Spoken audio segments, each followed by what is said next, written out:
All right, hopefully people can hear me. How is everybody doing? Um, my name is Chris. I am, most of you guys who are watching this stream probably know who I am at this point. I am the Teen Technology Coordinator for the Boston Public Library, and this is our bite-sized RPG Round 2 D&D stream. I don't know why I'm singing. This is how today's gonna go, guys. I'm just gonna let you all know this right now. Charlie, be I'm prepared. here for I'm this so energy. sorry. I know. Charlie, though, I saw those eyes, Charlie. Also, thank you to Static for coming. Hello to our master moderator, BPL Michelle, in the chat. King Deathboy is here. Welcome to the stream. We're going to be playing. Let me introduce who we are. So, we are the Boston Public Library Teen Services Twitch crew. We come together multiple times every week to provide a variety of content to the teens of Massachusetts and beyond. Today is our Bite-Size RPGs D&D stream. We're going to be doing two one-off mini campaigns thanks to our wonderful game master who I'll introduce in just a moment. Today with the four same characters in two different settings, essentially, using the standard 5e rule set, I believe. I'm the least familiar with this, with that rule set in the crew, so I'm going to need a little bit of handholding. The design of this event is to show off some of what we are doing with teens in our event programming online. We actually have an event scheduled for next month. It is Thursday, March 11th, from 3 p.m. to 5 p.m. That is exclusive to teens 13 to 18 in Massachusetts. That is available on our website, bpl.org/events. If you were to look up bite-size RPGs or just RPGs right now, you would find it, and you could register as long as you were a teen in Massachusetts. We encourage you to get a library card, of course, but you do not need a library card as a teen to register for events. I want to introduce the four other wonderful teen Twitch gaming crew BPL people that are with me today. I will start with Jackie. Jackie, let us know who you are. Hi, I am Jackie. I am the youth librarian for the Adams Street branch, which is still not open yet, but someday soon. Awesome. Are we introducing characters or just us? Probably not yet. I would say let's Okay. let Charlie manage that. That's a good idea. That's me. Awesome. Riche. Hey, how's it going? I am Riche. I am the children's librarian over at the Lower Mills branch. Good to see y'all. And Emily. Brand new, first time on stream. Yeah. Hey, I'm Emily, and I'm the teen librarian at the Mattapan branch. Awesome. And then last but indubitably not least, our wonderful and very hardworking game master, Charlie. Charlie, I'm the youth outreach librarian, and I am the GM today.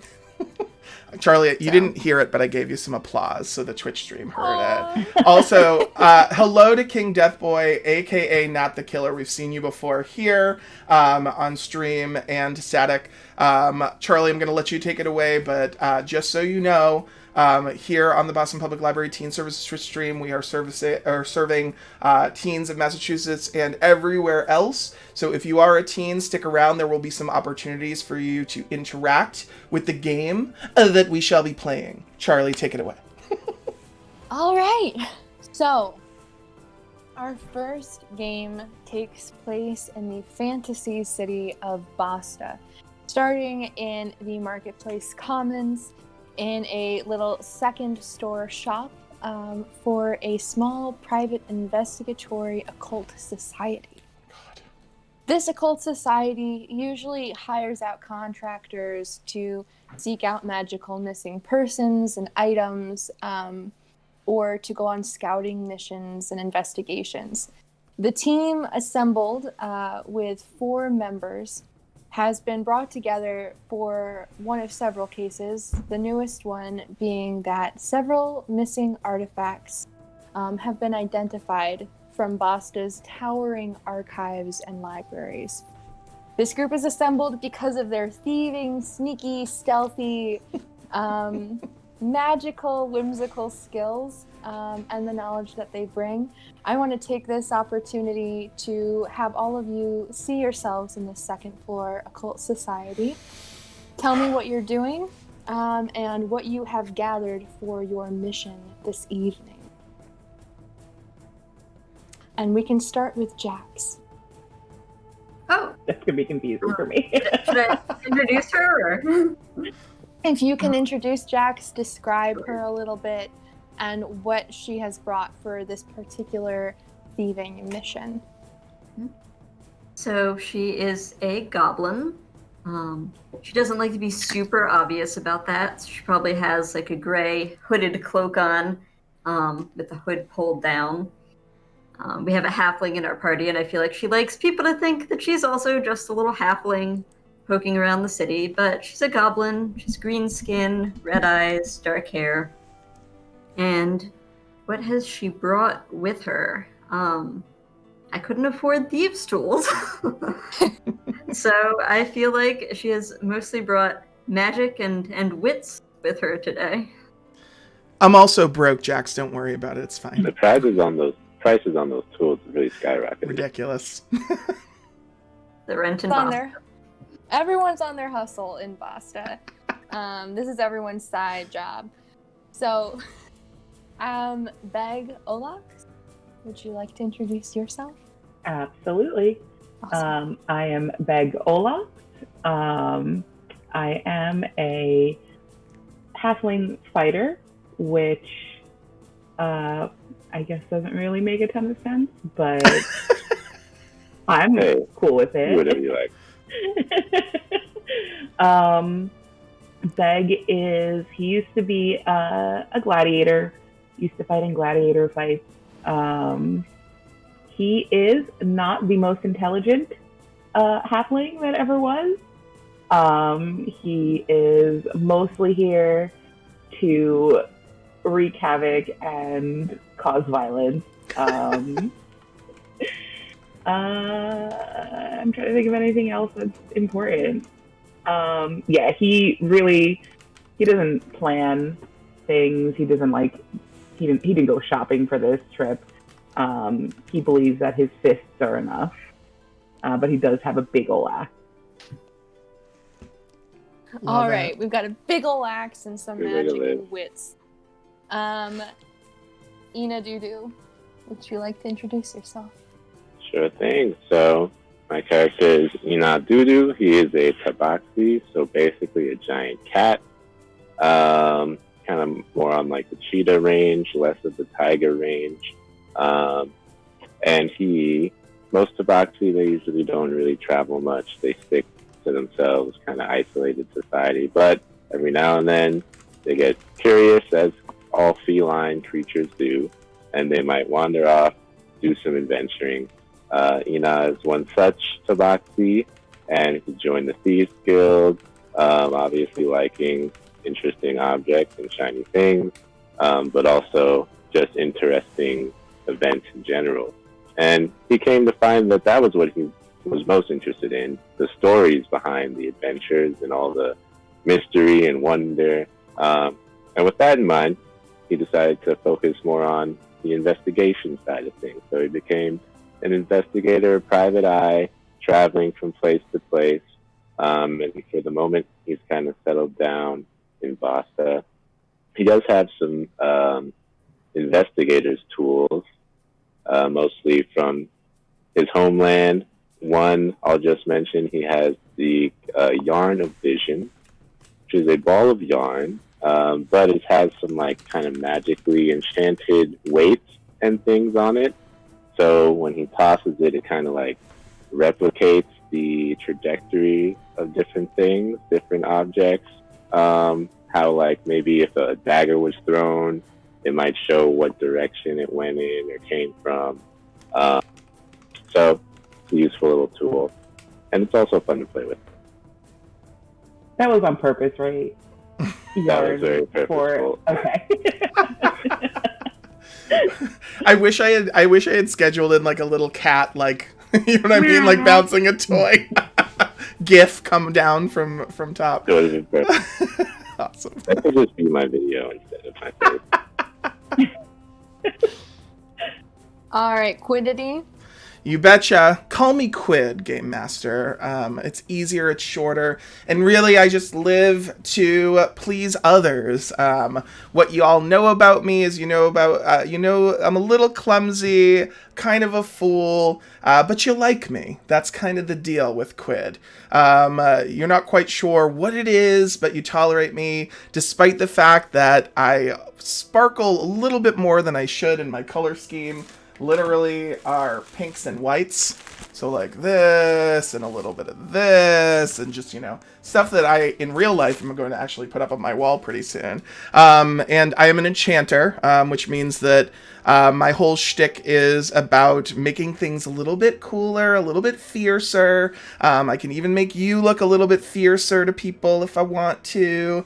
And what you don't know about me is that I've made quite a few mistakes. I'm kind of accident prone in my history, and I've always wanted to be a performer. I've always wanted to be a little bit famous, but I've got to slow my roll a little bit. I see you on the pink, King Deathboy, in the chat. I've had to slow my roll a little bit, no pun intended in this room, to sort of make room for the fact that I need to put food on the table and in my belly, which is not as easy as it used to be when I was part of my dad's performing troupe. Oh, and I am human, and I believe I might be the tallest of all of you guys, even though I am shorter for a human.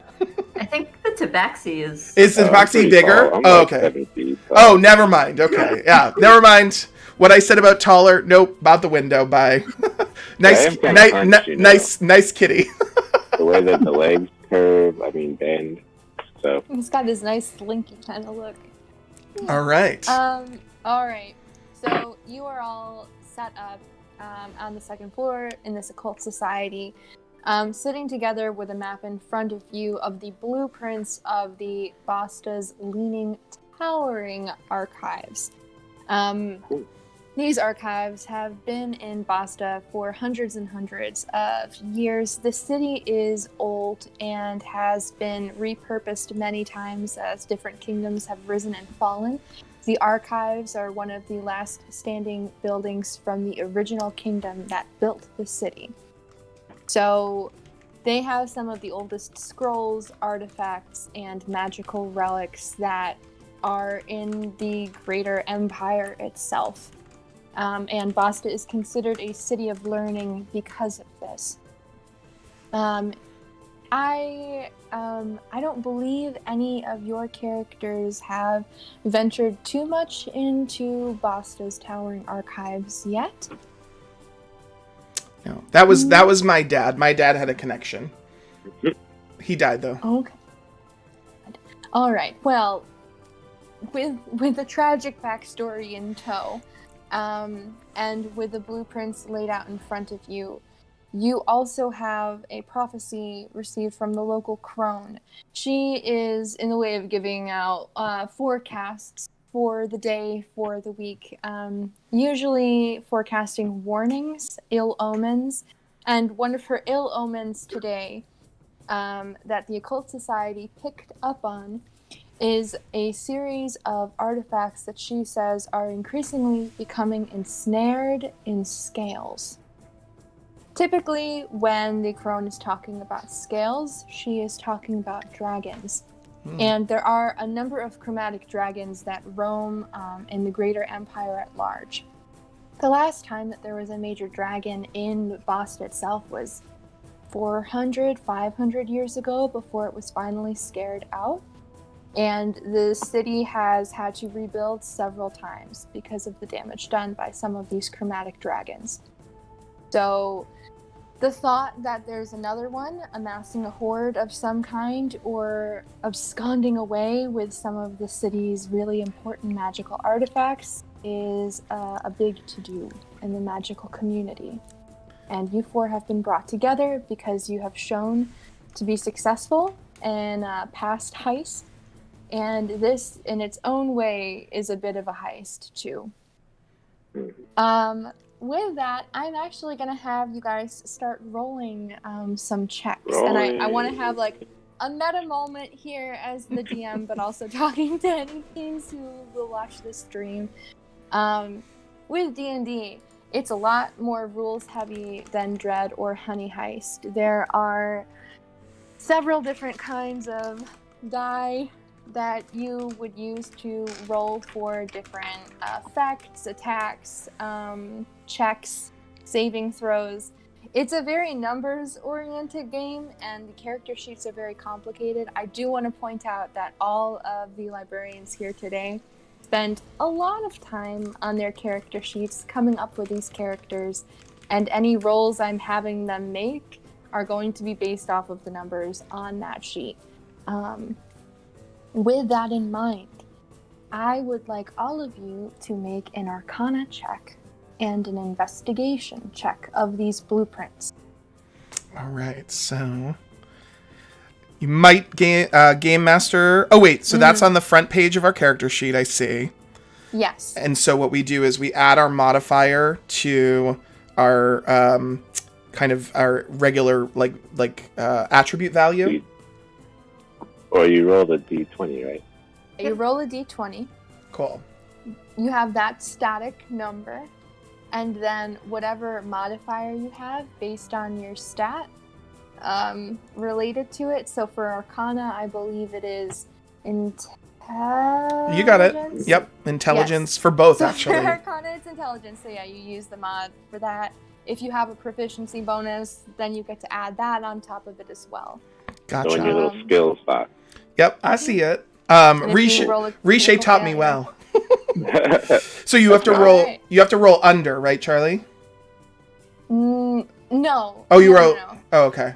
It's if you get, I would say the DC difficulty class for this series of rolls for Arcana, it's going to be a 15.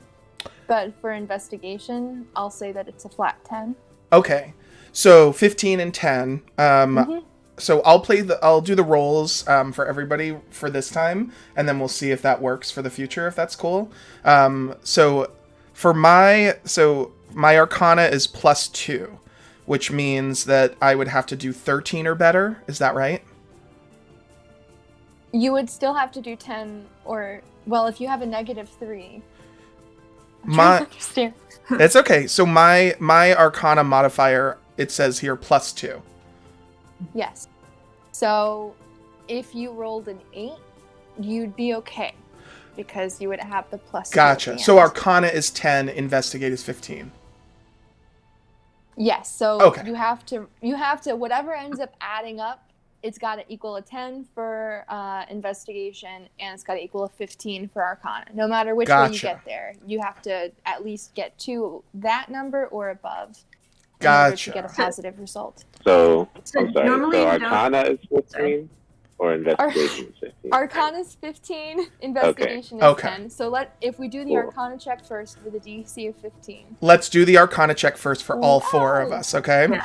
All right. Okay. Normally you don't know the DC for a roll necessarily. You just roll, you add your bonuses, and then you tell the GM, and she'll tell you. If you Oh, thanks, You don't always Emily. have to ask, like, what's the difficulty? You can just roll. Gotcha. Thanks. Well, in that case, I don't know the difficulty, but I get, on my Arcana roll, a 5. So good you're in a group. Yeah. Alright, so you get All right. Beg, you get a. Well, your base is 16. So what's your modifier? That would be -1. Oh, well, already. Oh, that was close. Okay, so Beg passes. Cool. Okay. Riche, you get a 19. Oh, I As get your plus base. 2, so Ina knows what's up. We good. Okay. And last but not I like least, Jax, you got a 1. oh, That's not good. man. At least we're on the same yeah. team. At least we're in the, no idea crew. So it's a 3, but also it's a natural 1, so it's probably a disaster. All right. So Beg and Ina both passed, and then if we can do the investigation, You betcha. All right. and that's going to be a 10 or above for 10 or above. Okay.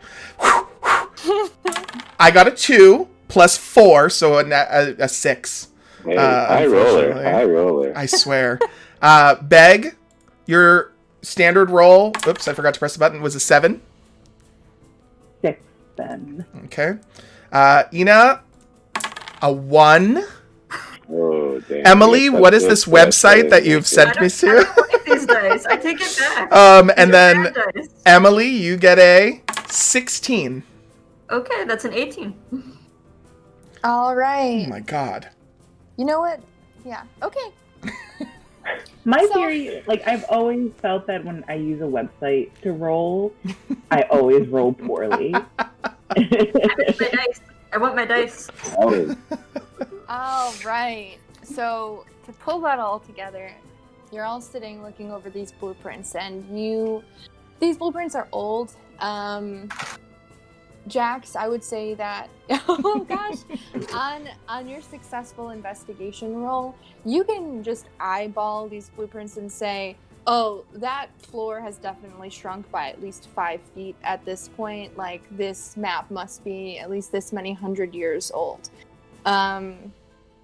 Just based on the ways that the floors have kind of shrunk or caved in some places, or been built out and renovated, and having cased the archives before for other jobs, you're like, all right, some of this stuff doesn't match up. This is an earlier blueprint from this matches up with this. And what you're looking for in the documents are proof of 3 artifacts that the Occult Society believes would be of high interest to a dragon. The first of which is a Candle of Invocation. A Candle of Invocation is a very rare item. It's typically attuned to a god and is a way to summon them forth to communicate with them. Depending on the god it's attuned to, it can be a very dangerous item as well. Another item that you are going to be looking for is a Robe of Eyes. It is, from what the Occult Society has described, a silken, many-eyed cloak, very heavy, lots of different fabrics and folds, buttons, accoutrements, all with different eyes on them. It has a lot of different special magical abilities. If you had it in your own hands, you might be able to figure out what exactly it does. And finally, Charlie, you're saying eyes like eyes? eyeballs. eyes. Okay, Yeah. just checking. So, I was gonna so, say, like- it sounds like a nice garment until you said that part. Yeah, so they're not like physical eyeballs that have been sewn in, but the images of Shucks. eyes are all over. It's kind of like a beholder's dream. And the third artifact that you know to look for is the Tome of the Stilled Tongue. And this is the one that caught your eye first, because it is the most dangerous artifact, perhaps one of the most dangerous artifacts in the entire Towering Archives. The reason being that the book is attuned to and is a relic of Vecna, who is kind of just an undead, big, baddie, evil dude that the Empire doesn't fully understand at all. It's the kind of thing where, like, it's the type of treasure where it's tempting because it's so powerful and it means so much, but it's so dangerous and so cursed that to touch it and to communicate through it would probably be the end of you. Knowing that these may be some of the relics that are being stolen or ensnared in scales, as it were, you realize that this is going to be a pretty high-risk mission. Combined with Beg and Ina's magical arcane knowledge of what is happening on all these different floors to make them work, how the archives itself function, you are all able to ascertain that in the center of this leaning tower, there's a small cylindrical chute, like an elevator, that is run by magic. Whether this magic is good or evil is kind of uncertain. It's been the topic of a lot of study for many years in Basta, but it is the main source of energy in this Towering Archive, and it will be your method of transportation to get up to the 14th floor. Between your different areas of expertise, you have figured out that the 14th floor or somewhere thereabouts is where you would be able to locate at least several of these relics, or determine more information about how they've gone missing. With that information, I am going to say that you all make your way to these archives, and from there, if you would all like to discuss how you want to make your way up to the 14th floor, we can talk a little about that and really get into it. Absolutely. I've got a question for you first, and I might have missed it, Charlie, but so we have reason to believe that these archives are not populated, like they are in a desolate, space, or are they just buried in this sort of magical building in Basta? Like, what's the status of that location? Is it like a known? So the Towering Archives are perhaps one of the best known infrastructures in the city because it is the oldest standing building. It's like one of the only things that's remained since the old world, since the First Kingdom. And since then, as Jax has kind of figured out, it's been built on and fallen apart a little bit and then been renovated and reconstructed. And so a lot of it is like homegrown renovation and reconstruction depending on the era that it was rebuilt in, what the funding. So it's a bit of a mess of a building. There are a lot of people that use it and take care of it. It houses some of the most valuable artifacts in the Empire, and is considered kind of the last bastion of free learning because of all of this magical knowledge in there. But the building itself is a maze and a little bit disorganized and probably needs to be weeded. So there's that. So, fellas, Cool. go ahead, Rish. I was just going to ask, so the scales have been observed on the relics, or have they only been seen in the vision of the Foreseer? If Enel wants to make an insight check, this would be a great opportunity for that. Well, why not go for that? All right. You want me to do it, Rish, or are you doing it on your own dice? You can do it. All right. D20 roll now. Rolled a 9. Plus 3. 9 plus 3. All right. So based on that roll, and what you're intuitively feeling about the prophecy and what you know of the history of this city, if what the crone says is correct and these artifacts are already ensnared in scales, they're gone. And you have a feeling that you may not even find these relics there. That they may already belong to whatever scaly creature has taken them on. You don't get a feeling of what type of dragon it might be who is kind of amassing this hoard. But just that whatever information you're going to get in these archives on the 14th floor will be more about figuring out how things were stolen and who took them, rather than actually stopping the taking of them. Huh. Gotcha. Okay. We're looking like more of a information gathering mission. I mean, you can naturally rely on me to convince one of the... I'm imagining there's some security. I can't imagine that there isn't some element of magic, you know what I mean, with regards to that. But at the very least, you can count on me. If there's an actual humanoid guard, I can certainly try to work my magic, if you will, on them. Enchanting. Little enchanting here and there, little convincing, little persuasion. Bag Are we is allowed also willing to persuade in that he is cracking his knuckles. Calm down, Bag. Old-fashioned persuasion. I mean, what is, if we haven't gone there yet, I imagine, but, is there kind of a known understanding of how to access the building, or is there security, I'm imagining we can only go in this is D&D, we can go in any floor we want, or we can try, but I can only walk through the first floor, I imagine. Yes.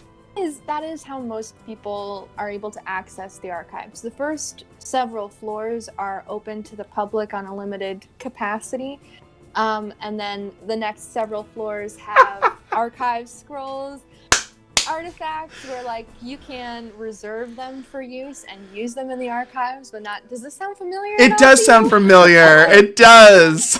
It is in no way. It's like I've been before. There's kind of like Can't put my the finger forbidden on it. section, you know, where no public is allowed. None of these artifacts can even be taken out to be used for research. They're mainly just being kept and stored for their own safety. I literally didn't realize it until that moment. And I'd just like to say that's amazing, Charlie. So for those of you who are watching, this is a similar structure to the central building of the Boston Public Library, which is what our channel is, or where our channel is based, at least emotionally, ethereally. HQ, man. I gotta say, that's awesome. All right. Well... Do we have permission to go up there, or are we speaking? Do we have any clout with this organization? So, one of the things that the Occult Society has done to smoothly pave the way for you all to work your magic, as it were, you all have already been given a reservation pass to at least access the 6th floor of materials. They gave some kind of wishy-washy story about a research project that you were doing somewhere on the South Coast, and there's these special scrolls, and you can only access them on the 6th floor. They're getting you to the 6th floor. You have to figure out how to get yourself all the way up to the 14th floor. You'll probably be able to ascertain that once you get into that cylindrical magical chute. But actually, you don't have to break in to get there. It's just you've made it this far, and now you need a special ID badge that you don't have. So what do you do now? So I have a thought. At the 6th floor. Say that again, Riche. Oh, we're officially at the 6th floor now. I will say that you have made your way into the building. You were brought to the magical chute by a surly-looking archivist with a lisp. And they seemed completely disinterested in what you were doing. They gave a cursory glance at your clearance and pressed the 6th floor button for you, and you all shot up very quickly. Lost your stomach on the way. But you are up on the 6th floor. The chute is behind you. There's a series of magical buttons. Can one of you make an insight? No, wait, it's a perception check. Would you make one of you who has the best perception? Good perception. Say that again, Emily. I mean, Jax. Good perception. I don't know if it's the best. What is good in this game? If you have proficiency in it, it'll probably be higher. I liked it a little. Perception. Yeah, I have +1, but I wish it were insight because I would have had +3. That would have been amazing. But All right, yeah. Jax, do you want to roll for perception? Yes. Also, it's not as high as I thought because it's insight that I have proficiency in, but it's a +3, so sure. Okay, that's good. All right, Jax, your base roll. It's a D20, right? Mm-hmm. Base roll is a 10. Okay, so 13. 13. So you were aware enough to keep your eyes open, and you saw that as the archivist was kind of setting up the chute to send you to the 6th floor, press that button. There was a little incantation that he whispered with his lisp, and a little hand wave that he did to make the buttons appear in the first place. With your knowledge, you're like, that's probably the way to call up the buttons. And that may be half the problem. Can I replicate what they did? Sure, if you want to make a sleight of hand check, that's going to be another D20. That I am good at. Okay. Okay, let's try it. Sleight of hand. Roll. Sleight of hand. Another 10. Okay, 15. 15.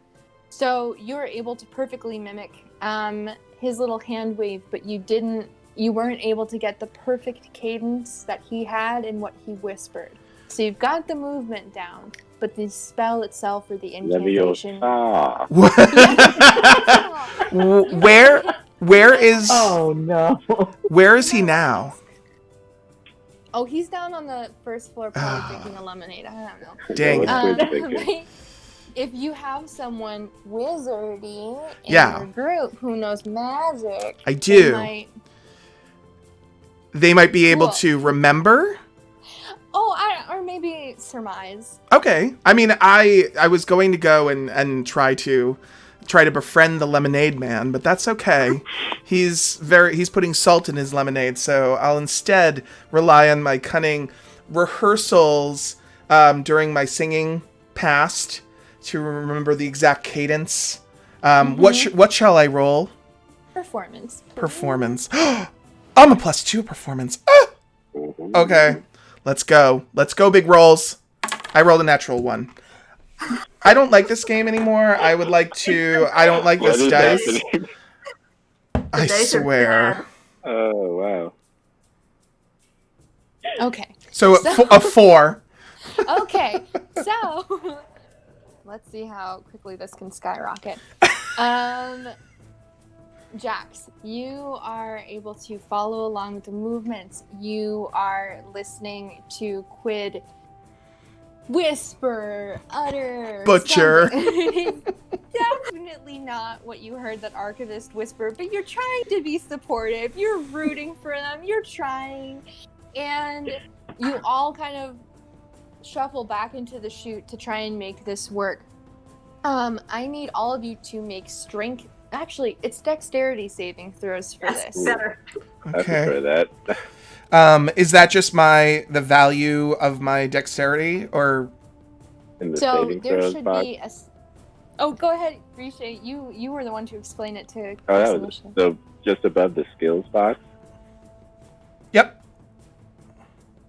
Oh, I got it. Yep, I got it. Mm-hmm. Okay. Yep, I'm with it.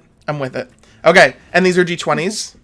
These are d20s. All right. D20s are the most common. It's just all those attacks that get really Perfect. weird. Anything outside of combat or healing, I think. Is d20. All right. Yeah. That's great. That's good. All right, so I've got a 50-50 shot. Well, I don't know what I have, but I will roll now and determine it. I rolled a 10, and I have a 0 modifier. Okay. Beg, you rolled a 16. 16. Okay, +2, 17. No. Try that one more time. That's hard. Ina, you rolled an 18. Oh, 6 +6. Jax, you rolled a 4. Oh, great. Okay. You always get So- one bad one. It's an 8. Okay. An 8. All right. You go shooting up all the way. You are rocketing. The magic is propelling you up. And Ina and Beg, you are thrown off onto... Well, you're not really sure what floor it is. It doesn't have a number on it. But you look down through the chute and you see both Quid and Jax hanging on for dear life a couple stories below you. Ooh. Yeah, I mean, they didn't fall all the way back down the chute, Okay. but Nope. they didn't make Not it all the great. way up either. Not great. So, Well, I do have a backpack with some basic stuff. Explorer's pack. I'll Do you pull have out rope by any chance? some rope. Pull out that rope Oh, nice. and try and throw that down to whoever is closest. Whoever, I'm the best above. So that's probably going to be Quid first, then Jax. Okay. I will keep holding on. All right, so if both of you can now make athletics checks. Okay. Um, Oof, this is not my forte, people. I really like cupcakes with pink frosting.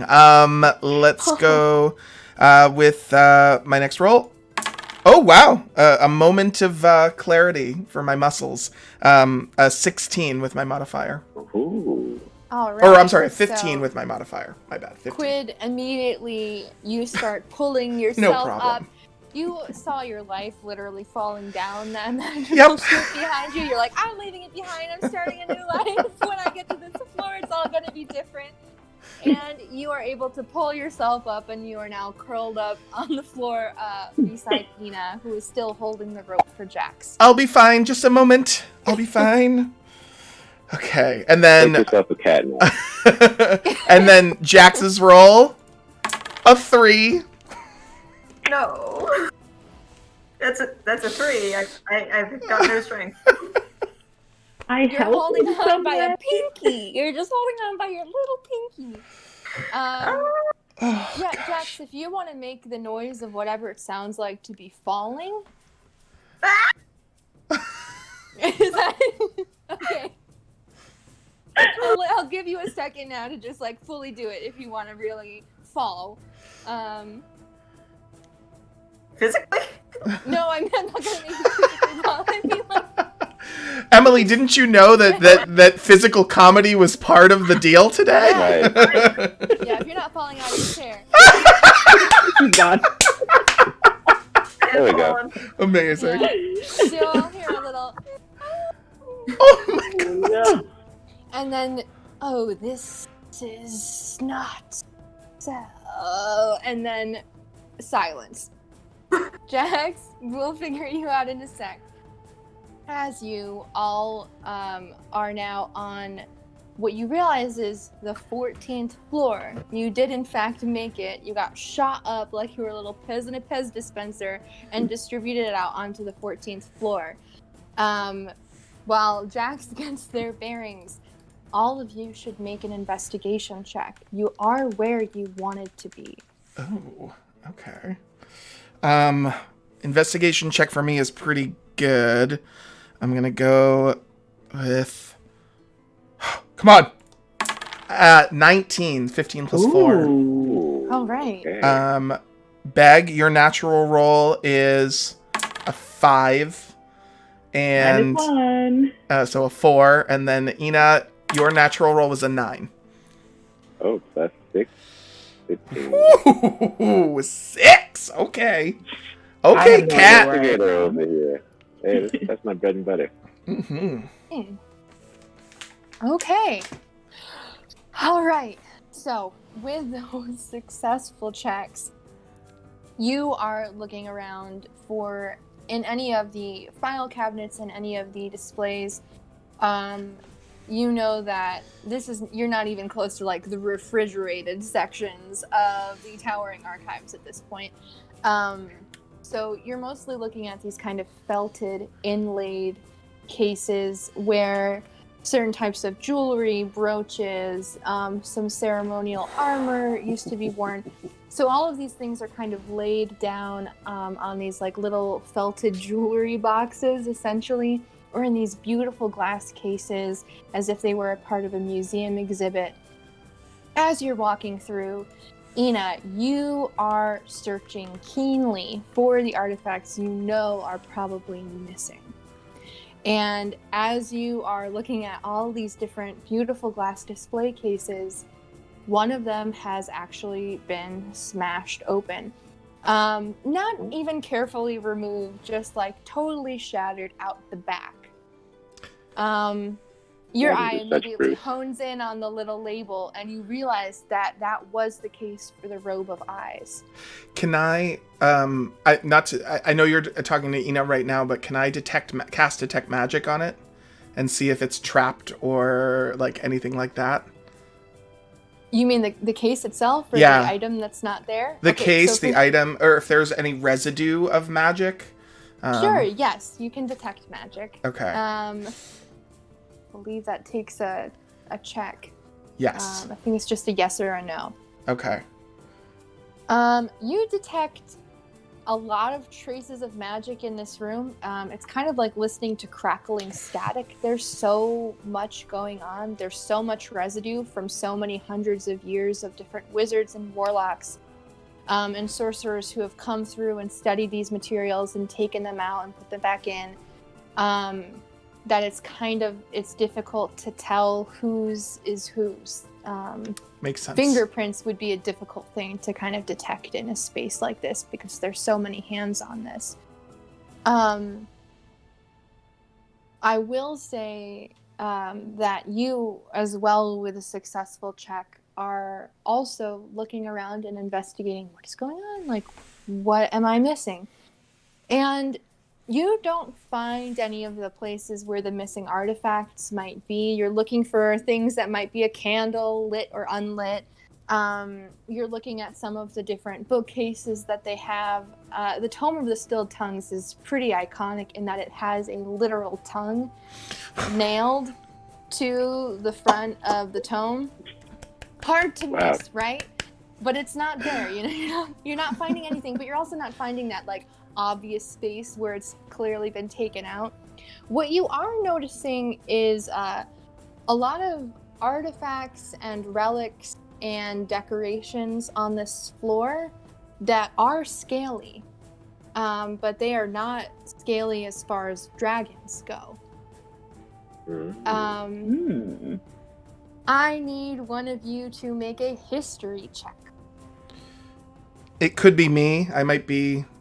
Who's bookish? Not me. I'm more bookish. I mean, my dad taught me a couple things. Let's try it. Okay. +2 to an 8, so 10. You know what this creature is, and it's no dragon. Okay. It's Yuanti. I What is feel it, like I heard Yuanti? that. I'm not a fan of one. It's like a lizard man, right? It's kind of lizard man-ish. It is a cult of snakes. Oh yeah, they have no Where I legs. come from, they have a habit of enslaving tabaxi. Ooh, no, bad. I'm not a fan of. Mm-mm. Yeah. So the Yuanti are a serpentine, kind of humanoid race that believes themselves to be all superior to basically all other humanoids. They're incredibly cruel, almost alien-like in nature in terms of just like totally lacking apathy. And you are looking around at some of these relics and you notice that familiar coil that leads up into like a woman's form. You are seeing kind of ceremonial snakeskins that have like been carefully laid out on those little felted jewelry boxes. And you're starting to feel a little bit claustrophobic now because this isn't the adventure that you think you signed up for. As you are picking up different artifacts and trying to kind of figure out what's going on, Jax, I need you to make a charisma saving throw. Oh, that's my favorite stat. All right. Your roll is a 7. I'm sorry. Okay. And I mean, my modifier is negative, but my saving throw is positive because I'm proficient, so that's a +1, so that's an 8. Okay. Well played. All right. Please survive. If Jax were to have a nightmare, what would it be about? It would probably be about cops banging on her door in the night and coming to take her away for all the things that she's stolen. All right. Jax, you are having the worst nightmare you have ever had. There are these endless whispering voices that are narrating your worst nightmare to you, and you can see it all laid out vividly in front of you. Upstairs on the 14th floor, you all start hearing the echoes of that same nightmare playing out almost as if it were your own. Oh my god. And there are heavy steps kind of coming down the halls over and over, but no feet really leading them anywhere. You can hear batons that are smashing on these doors. There's no one to be seen. You're just hearing these ghosts and whispers and echoes of Jax's nightmare up there with you. I am going to need Beg to make one last investigation check here. Beg, you ready? I'm ready. Your roll is a 16. -1, 15. Killing it 15. with the -1. Beg, you are looking for something out of place, something to give you a sign as to why you're here or what information you can come back with. So far, there's been nothing really to punch, which is a little annoying, but fine. I'm very annoyed. And so you're poring over the bookcases now that you saw Quid just kind of like wandering through. You're not noticing all this wanty symbology all over the place. You're looking for that Tome of the Stilled Tongue. And you find a book that you think, at least on the spine, looks kind of like it. At least the images that the Occult Society has shared with you. Mhm. And you go to pull it out of the bookcase, and instead of it pulling, it tilts. No. Or, And yay? when it tilts, you hear old stone lifting Oh, secret all door. over the 14th floor. Love a secret door. You look around, there are several secret doors. And Ooh. there are some interesting characters coming out of those doors. No. Can't wait to see them. Please just be other salty archivists, please. Other salty lemonade-bearing archivists. I'm gonna need you all to roll initiative. And Jax, Ooh. Bum, bum, bum. if you can make a charisma saving throw, you can start making your way up to the 14th floor to help. I will say that it being 3:53 right now and us having an urban fantasy twist to this, I want to give you all the choice of either we can do this whole introductory section again in an urban fantasy spiel, or we can show a little bit of combat here. I feel like we gotta keep going, guys. I'm kind of sucked in, and Cliffhanger. the overlay. So I prepared an urban fantasy overlay, which isn't too different from this one. It's funky, and like now would be kind of a good time to shift to it. So it doesn't say Okay. urban fantasy though. So you know what? We're just gonna keep traditional. And if you want to throw in and say like that's neon every once in a while, I'll be like that. I'll be satisfied with that. I don't know how other people feel, but that's the way I feel. Yeah, I want to. So, do you guys want to go on with a combat for traditional, or would you rather split this fully and go straight to the urban fantasy setting? Both of them have different combat scenarios. I feel like I'm okay with continuing with traditional. Yeah, I agree. And then Alright. switch it up after Sounds good. for the time we Alright. have remaining. For the time we have remaining. Does that sound good as well, Emily? All right, and for the teens out there, whatever urban fantasy setting we get to and what we're able to explore, please know that both options are equally available for your own D&D session later on in March. If you are interested in playing this or doing an urban fantasy noir spin on it, I will be DMing that on March 11th. So if you're having fun watching this and you're like, I kind of want to play, sign up and register. But for now, roll for initiative. Okay. Does Jax need to roll first to make it up? Do I just keep making charisma saves? Or? You're all gonna roll for initiative, including you, Jax. Okay. Okay. You're just gonna be making charisma saving throws until you can get out of your nightmare. Okay. Now initiative rolls are D10s. And if 20. and 20. good. Oh, okay. Sorry, I'm Yeah. stuck here in second edition, people. I don't It's know. okay. All right, D20. I'm gonna roll for myself first. I got a 5, and I think is it impacted by? There should be a big old box that says it. Oh yeah, 0. Okay. So a 5. Beg, your base roll is a 15. Plus 2, 17. Awesome. Ina, your base roll, oops, I'm forgetting the sound effect, is an 8. Plus 4. And Okay. Jax, so that's 12, right? Awesome. And then Jax, your base roll, 11. Okay, this is probably the only time I get to use this. So I have an ability to give myself advantage or to give someone advantage on an initiative roll. So I'm just going to do it to myself and roll again and see if it's better. Very well. Your second roll is much worse. It's a 2. Oh no! It was 11, right? It was 11. Yep, your old one was 11. 11. We're going back there. So that'll Okay. be... So to get the full order for all of you, I'm guessing Jax goes last. No, I had advantage, so I Oh, you have have 15. advantage. Okay. So Jax goes. I believe I'm last. Okay. And you Five, add down next, and right? To initiative. Mm-hmm. And then who goes first, Bag or Ina? I think it was Bag with Think the so. big money roll. Big money, no whammies, and roll. Okay. I think I'm second to last. That 12. With a 12, you're kind of smack dab in the center, from what I can tell. Okay. with all of that, you hear old stones lifting. Several passages are now opening on the 14th floor. And you can kind of see with the light filtering out through that there are steps kind of leading down to a mezzanine 13th floor, squished between the 12th and the 14th.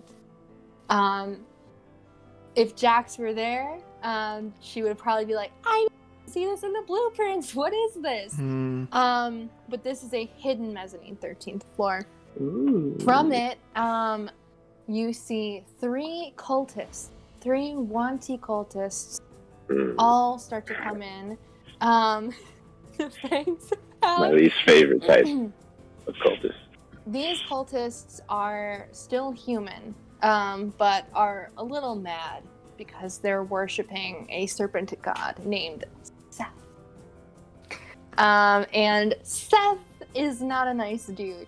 You also hear, I guess, I know this is a magical spell, but I can't think of any word than dissonant whispering. A kind of a hissing that is coming out from the farthest passage in the back of the archives. So with that, Jax, you're actually first in initiative before the cultists. So if you want to make your charisma saving throw. Sure, I'll try again. Here we go. Charisma saving throw. Base roll. 11. Okay, that's better. So 12. 12 is not going to do it yet. So you are still fleeing and still kind of running wild in your nightmare. The cultists are going to go next. Beg, because you were closest to where a lot of these passages opened up, you tilting the book and kind of compelling all of this to start. You and Quid both are going to be the initial targets for these three cultists. I'm okay with this. I'm ready to fight. I know you are, but you're always okay with it, and I'm never. This is not my forte. Okay, where's my lemonade man? Ugh. Okay. All right. Beg, what is your armor class? It is 16. Classy. 16. Use a red line. All right. There it goes. 16. So they slash out with you. The first cultist slashes out with a scimitar. And before you're able to kind of bat it away, it hits you for 1d6 plus 1. 2 slashing damage. Very rude. Yeah, so you've got like a little cut where you're like, get away! Oh no, what? So yeah, you've got for 2 hit points and slashing damage.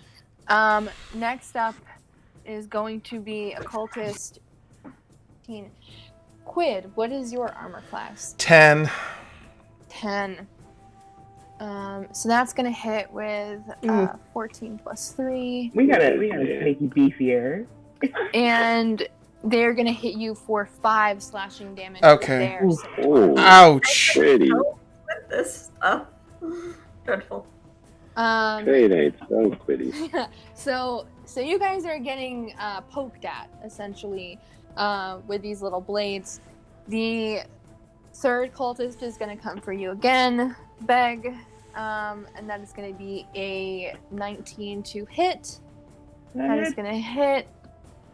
and that's going to be another 2 points of slashing damage. Oh my So you're God. just kind of like, get away, don't even. And you take that damage. And now, with them kind of on the back foot, Beg, it is your turn. All right. So there are 3 cultists, and they're kind of all near me. 2 are flanking you, and 1 is within melee range of Quid. Okay.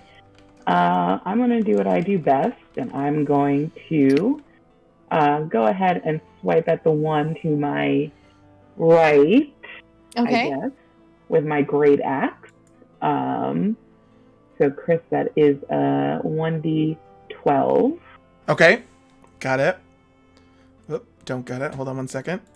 So you're going to roll a d20 first Oh, okay. Oh, that's right. Yeah. to see if Sorry. it hits, Okay. and then a d12 for the damage. Yeah.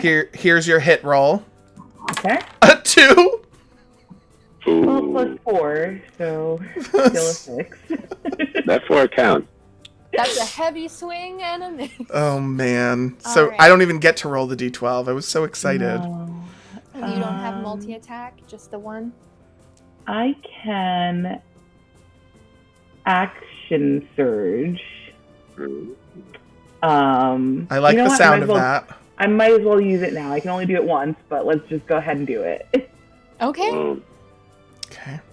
Another d20 for that? Okay. Please, please, please.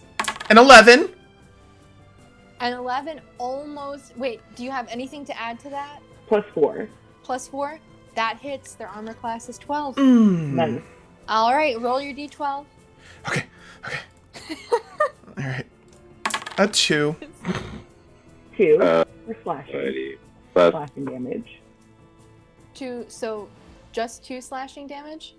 So it's, what did you say, Chris? It was a 2? It's the standard, it's 2. Yeah. Base So 2. 1d12. So 4 Plus altogether. 4 altogether? Okay.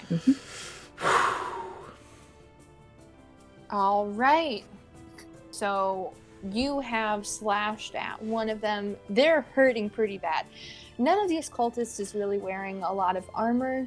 They're not very skilled. They're just very enthusiastic. And sometimes that's all you need. we're But just in this happy to case- be here. Yeah, they're real happy to be here. And if one of you wants to make a quick insight check. I think it should be me. Okay. Insight check. If I still have the wherewithal after my small intestine slips out of my wound.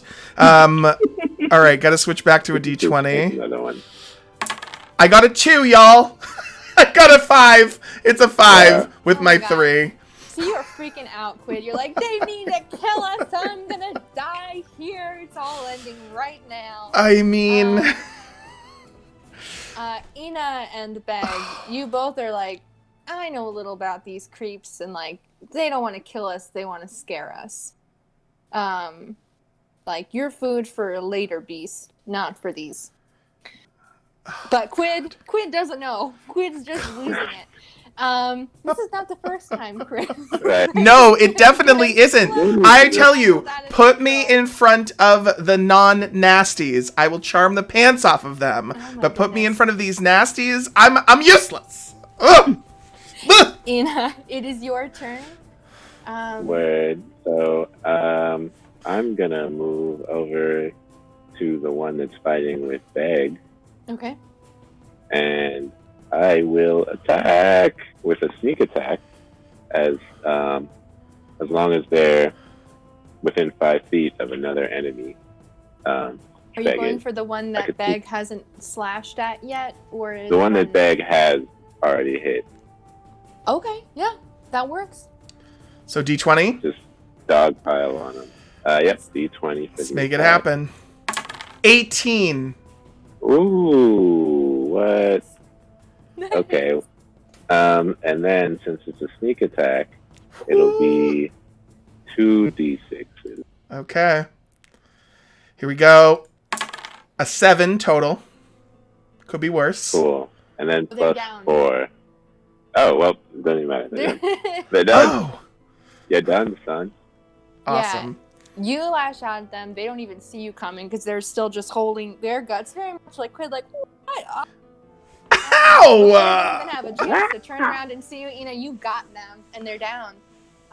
You have 2 cultists now, one right next to Quid laying into them, and a cultist who hasn't even been touched yet, who was able to get a little slash on Beg.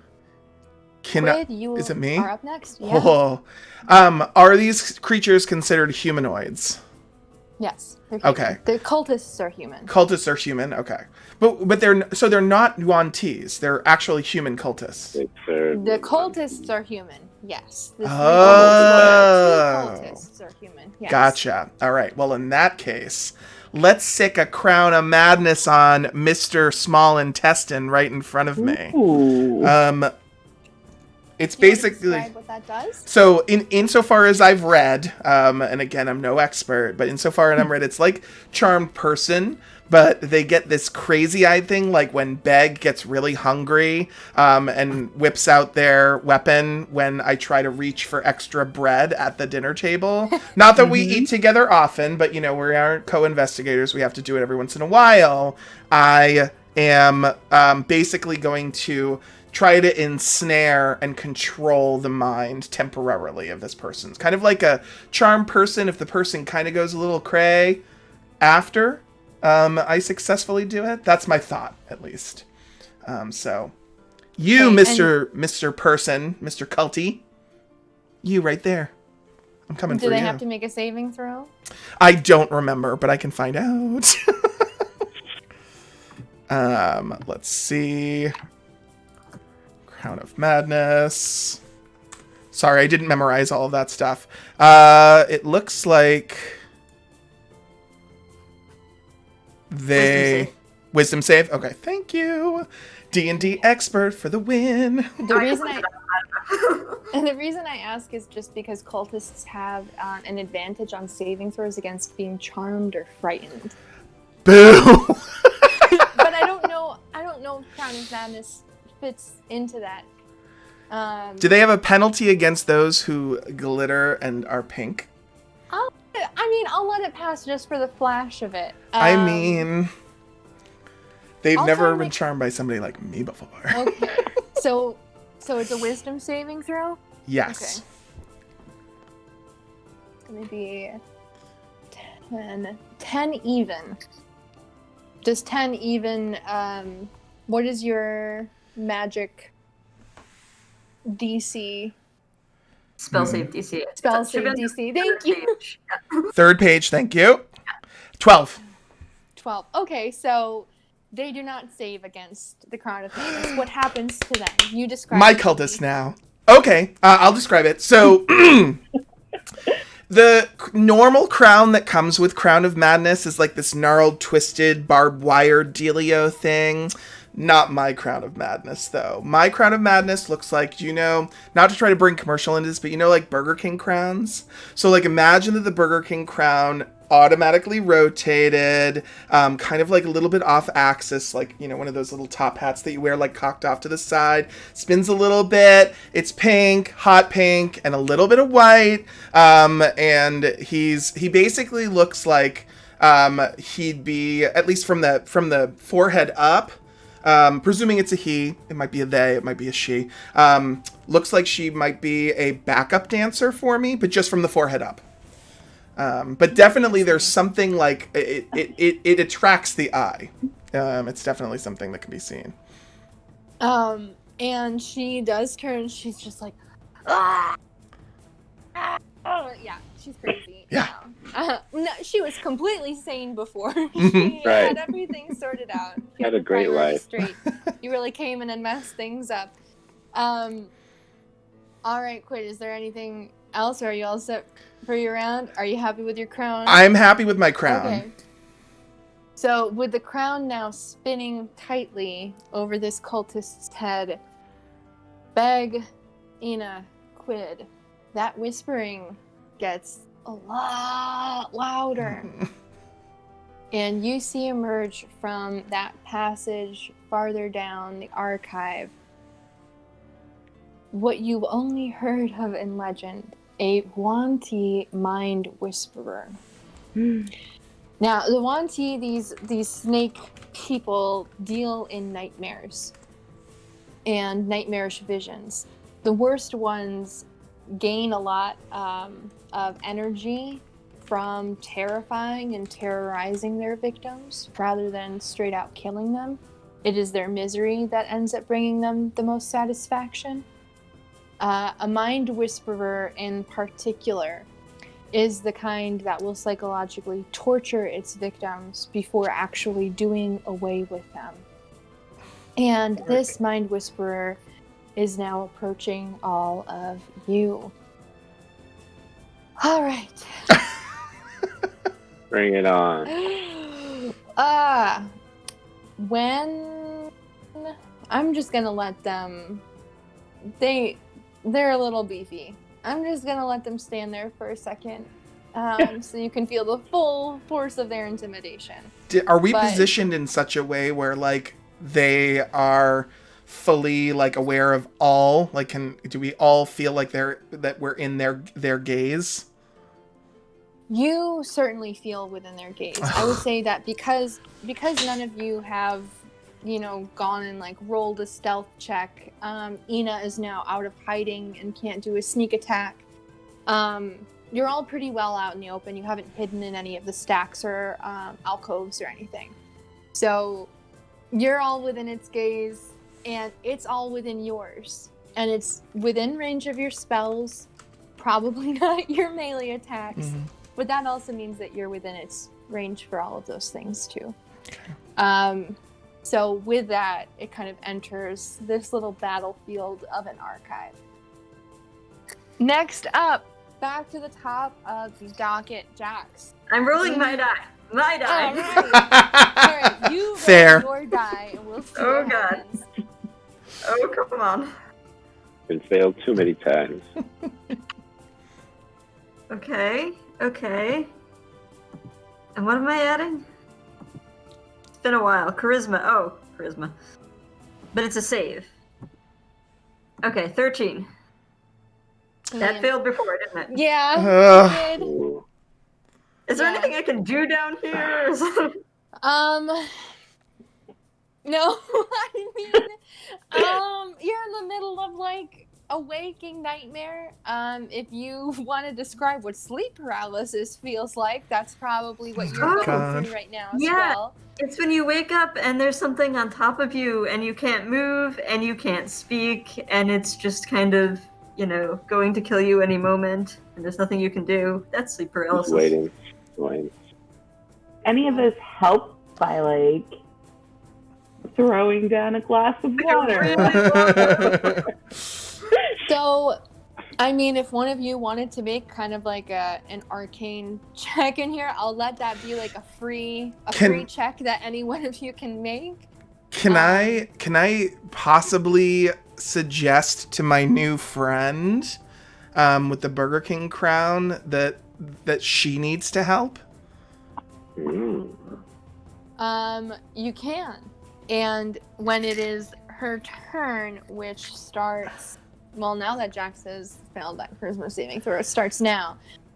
Are you going to give any specific direction on how to help Quid, or? I kind of want to say, let's go. You know what I mean? Like, or like, come with me to try to, my thought is this cultist knows her way around here and knows maybe what kind of has bewitched Jax at this point, so maybe they have a reverse hex or something. That's the only thing I can sort of think of. And I have kind of a secondary plan in my brain, which is I can, at the very least, presuming the cultist has access to magic, I can use something called Nystel's Magic Aura to direct their help, or her help towards Jax. By creating a magic aura around Jax that's easily detectable. As far as, and I'm going to pull up Crown of Madness here as well. And also, metagame, this happens a lot in D&D, not just in live streams. Is you being like, What is this number? Is that correct? I might be taking some liberties. I didn't read everything super thoroughly, so. I mean, in my old D&D Sounds good group to for me. the teens back in Marshfield, and I'm sure that they've figured this out by now, but most of that was homebrew. Okay. Simple math should be simple for me, but it's not. Charm target must use this action before moving on each of its turns. Can act normally on its turn if you choose no creature. So I believe that it has to make a melee attack. Okay. And not do a kind of helpful action. I mean, Gotcha. attacks can be helpful actions. I mean, but- go for the Yuan Ti. You know what I mean? Like, let's get that over with. Let's see what this guy's got. Sure. Alright, so this cultist moves towards the Mind Whisperer and is going to lash out with their scimitar. It's going to be 3. An 18 to hit. And Easy. you You Yeah. got this, Elizabeth. they hit, and they're going to What? do. Yeah, I mean, the armor class for the Mind Whisperer is not amazing, but they. I'm not arguing. More stuff going on. Yeah, no, that's All the awesome. tricks up their sleeves. So that's going to be 4 plus 1, 5. So they slash the Mind Whisperer, who looks to them and kind of smiles, like this strange reptilian kind of just lifting back out through the cheeks. No, They're like, I don't like that. looks a little That's hungry. birthday. Looks a little hungry. All right. That's So- what we call a twofer. Hurt one hurts the other. All right, so you've got one cultist who's all up against this Mind Whisperer, and I'm sure he's in for one wonderful joyride. There's another cultist who had been going after Beg, and who has been untouched up until this point. Beg, they are going to slash at you again because you are right in front of them. And they're going to... They're not going to hit you. They got a 2. I laugh in his face. Yeah, I mean, watching their coworker just turn and start to beat up their boss was probably a little alarming. So they're thrown off their game a bit. They're like, no, we're not supposed to feed ourselves to our manager. This isn't a part of the plan. And they don't hit you at all. Bag, you are next up in the round. I want to say that I would be strategic and I'd go after the Wanty. Is that how it's pronounced? Yeah. But I'm probably really mad that the one cultist tried to hit me and Pretty rude. didn't even do a good job at it. So I'm gonna go after him. All right. Roll the hit. All right. D20, yes? Mhm. Yep. Okay. Gotta switch. Okay. You're doing great, Chris. I know. I just want to make sure I with all the 2s and 1s, I want to make sure we hit the right button. You roll. Oh wait, I rolled 2d20. I'm so sorry. All right, we're doing it again. rolled 60. All right. Do we want to take that? Did you actually roll, Jackie? No. Oh, okay. Never mind. Taking the high You rolled a roll, of course. 19. Oh, Plus but hey, even better. 4. Just saying. God mode Also, engaged. I think I have a thing for that. All right, with a 23, what do you do? I think I also crit with a 19. Oh, Wait, really? Yeah, I That is think it is pretty it's a halfling racial trait. Oh wait, no, that's something else. I don't know if this is a halfling. It's a fighter feature. So Okay. your weapon attack score critical hit on a roll of 19 or 20. very nice. Go ahead. Yeah. Go ahead. Chef's kiss. Slash away. What was it? What was it again? I'm so sorry. So that is a D12. Okay. And then for crit, someone remind me for critting. You is that- double the damage. So whatever you roll, you double it. Oh, sick. Please, please, please, please, please, please. I don't want to say it. I don't want to say it. It's a 1. Come on. Of course, it's a 1. So you add the damage. Alright. Yeah, modifier so still. it's, I guess 2 plus 2 slashing damage. Times 2. All right, what does that look like? And just a huge axe. You really get them where? I 4 points. I'm gonna go like right in here and like this like meaty part of the shoulder. Okay, so we've got like a nearly headless Nick situation. Okay. All right. Indeed. So they're holding their head back up on their neck with one Like, hand, oh, and they're wow. gonna keep lashing out with a scimitar in the other. Whenever I need my horror That's the fix, limit. I just need to understand. I need to go to Charlie. Like, oh my god, you're giving me my, like, you know, my horror sequel realness right now. It's amazing. Oh, okay. These are some Well, devoted employees. yeah, he's got really good benefits.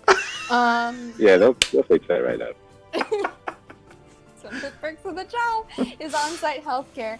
Yeah, he's looking really bad. He's holding his head up now, and he's looking at you like, why? Why did you do this to me? Ina, it is your turn. Cool. Well, since I'm in the vicinity, I think I will make an effort to help finish what Beg has started over here. And I will attack this nearly headless cultist. Oh my god. All right, here we go. Please, please, please. And 11. Okay, plus 6. Whew. That hits. That for sure hits. Nice. And then, technically for the sneak attack, if there's another of my allies or another opponent of the enemy within 5 feet, it can still be applied. So is Beg still within 5 feet of the cultist? Yes. Off. So then 2d6. 2d6. Okay. Chris, do you want to roll a? I can.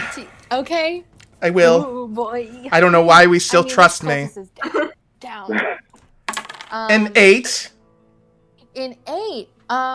So Ina, how do you want to? What does that look like when you smush this cultist? I mean, Beg already, loosened up the door, so I'll just push it all the way and finish off the little head beheading. All right. So Beg, you're pretty pleased and surprised as you watch this cultist is like and then you just watch Ina comes through and the rest of the head is just lopped off. I give And the Ina body like kind of crumples in front of you. That was a great team effort. Ina, Wait. do you have any other movement you want? Can I just say what I just pictured? I'm so sorry. So, like, Beg goes in for the high five, and then huge Ina is like, sure, and, like, does an underhanded low five. Sorry. It's sorry. Go ahead. All good. How far away is this one T? They're about 20 feet. I'm gonna let them, as enraged as I am to see them, I'm gonna let them, come to us. I'll stand my ground with the rest of my comrades. Okay. But I'll glare at it. You'll glare at it? I hope Ooh. the cat lord vomits in your boots. But you don't even have boots. You don't even have legs. Oh my god. Okay, someone has to make a perception check. Who's it gonna be? Oh God, please not me. I'm so Okay, I'm not I'm not that good at it, but I might be the best. No, Jack's still not here, right?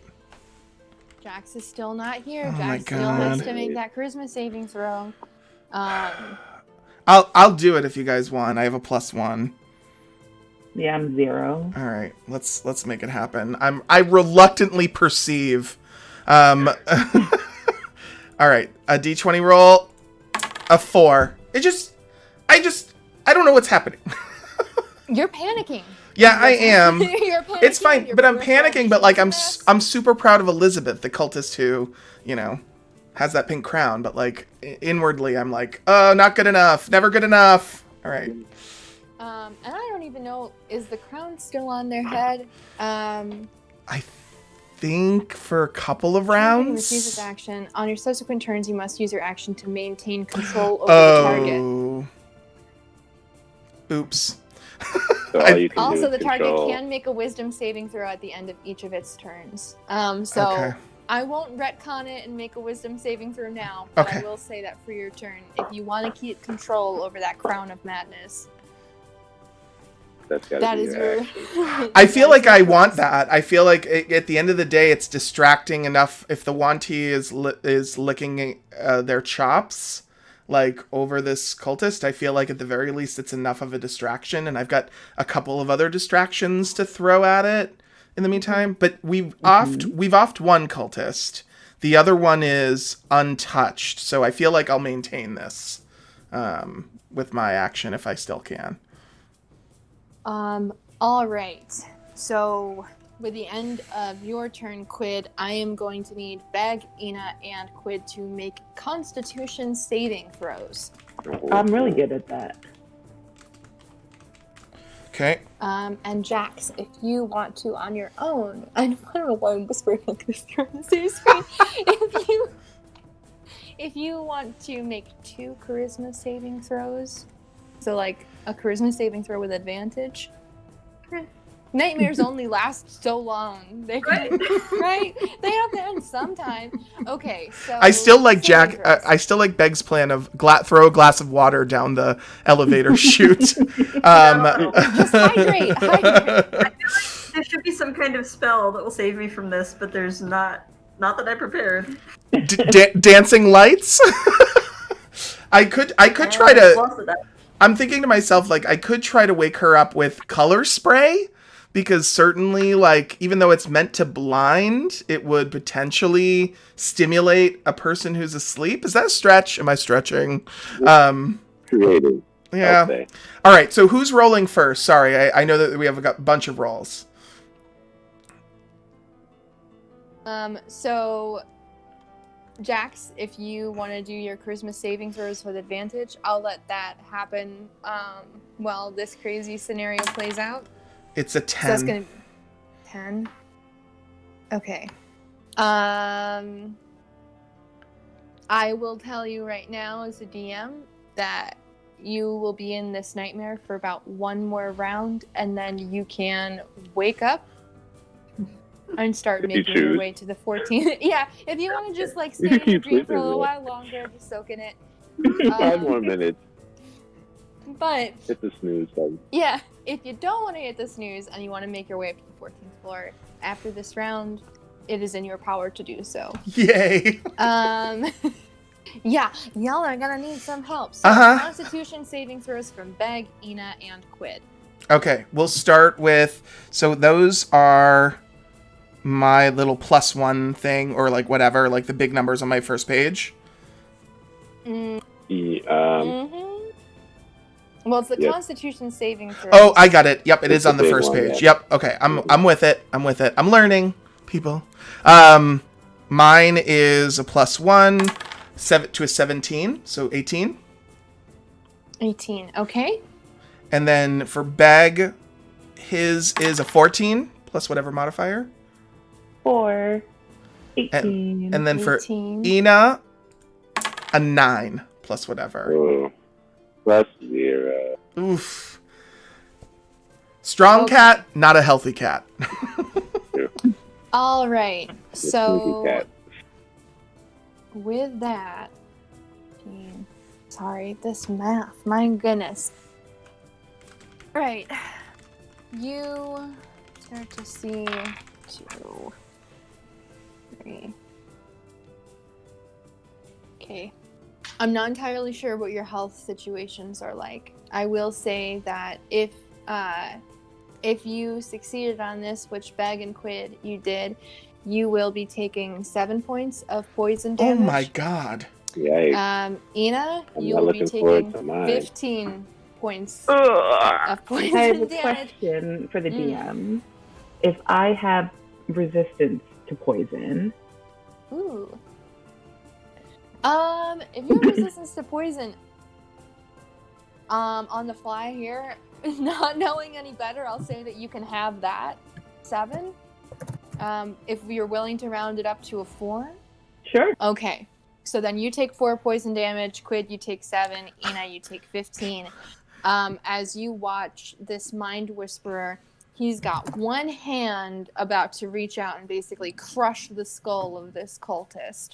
And his other hand just unfolds towards you, and this huge, noxious, poisonous spray just starts spreading out this, like, smoke smog cloud towards you, and you can feel your throat constricting and your eyes starting to water. Oh my god. If you didn't know better, you'd be like, is this like black mold? What is this? Worst hairball I've ever had. We need our cleric. Please. We need more filters. All right. Top of the round. Jax.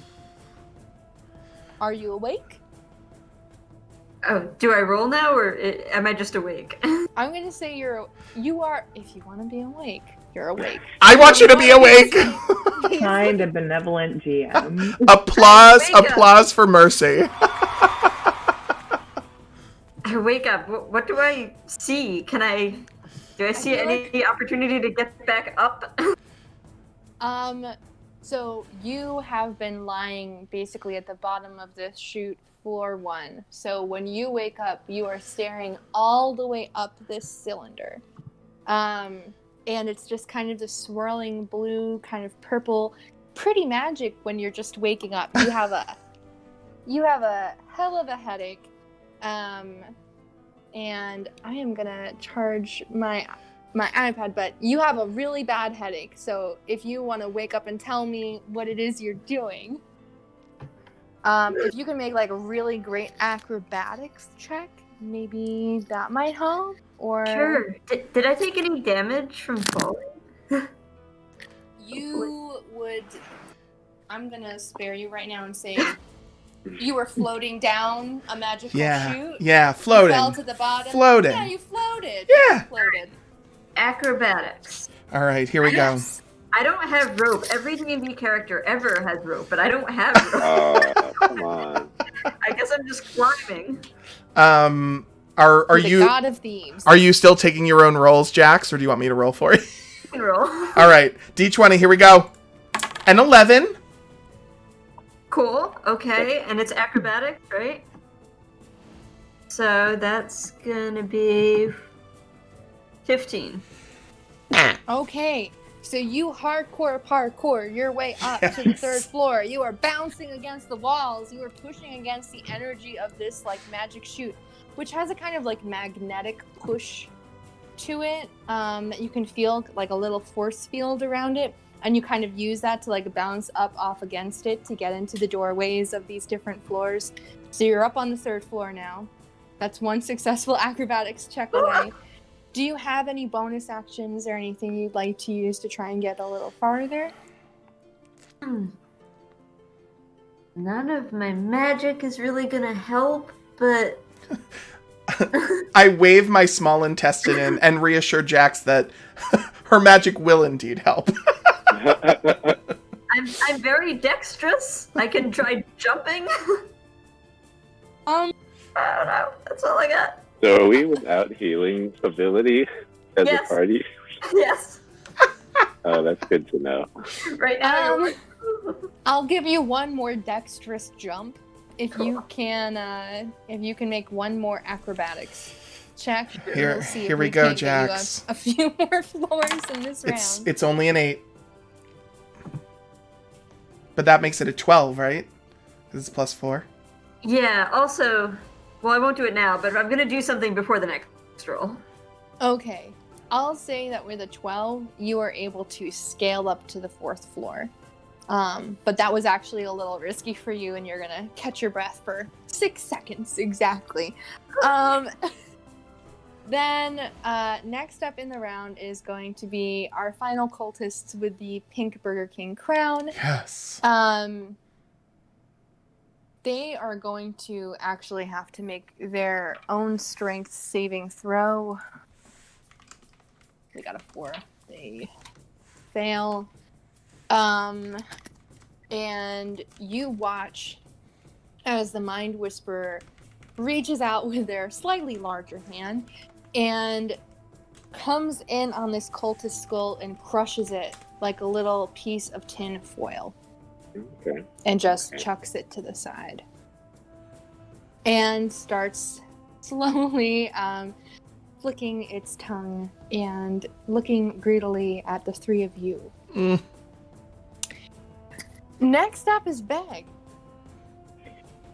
No Okay. cultists, Beg. It's just you three and the Wantee.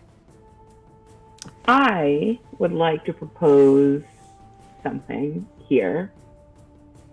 I have in my equipment a very long whip from back in my gladiator. Ooh. I would like to just kind of whip that down the chute and see if I can reach Jax and pull her up. Yes! Yeah, let's try it. I love it. Okay.